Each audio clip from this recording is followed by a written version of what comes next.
Hello everyone, welcome to our channel. Telugu రాష్ట్రాల్లోని కొన్ని జిల్లాల్లో ప్రస్తుతానికి కురుస్తున్నటువంటి వర్షాలు వివరాల్లోకి వెళ్దాం. వాతావరణ పరిస్థితులు తెలుసుకునే ముందు మీరు ఇంకా మన ఛానల్ కనుక సబ్స్క్రైబ్ చేయనట్లయితే వెంటనే సబ్స్క్రైబ్ చేసి పక్కన ఉన్న బెల్ ఐకాన్ కూడా క్లిక్ చేసేయండి. ఇక లేట్ చేయకుండా వివరాల్లోకి కనుక వెళ్ళినట్లయితే తెలుగు రాష్ట్రాల్లో భిన్న వాతావరణ పరిస్థితులు కనిపిస్తున్నాయి.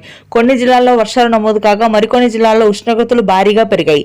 ముఖ్యంగా మధ్య తెలంగాణ జిల్లాలో వర్షాలు నమోదవుతున్నాయి.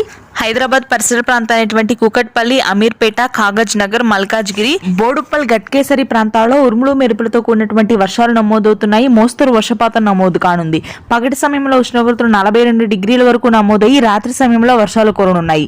ఇక అకాల వర్షాలు తెలంగాణలోని ఉత్తర తెలంగాణ జిల్లాల్లో కూడా నమోదవుతున్నాయి. ఖమ్మం, భద్రాద్రి కొత్తగూడెం, అదేవిధంగా నల్గొండ జిల్లాల్లో అక్కడక్కడ మోస్తరు వర్షపాతం నమోదవుతుంది వాతావరణ కేంద్రం వెల్లడించింది.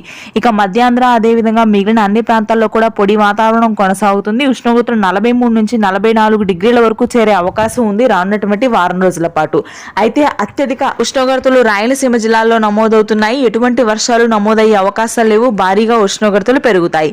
ఇది ప్రస్తుతానికి latest weather update. Thanks for watching this video. Please do subscribe and thank you.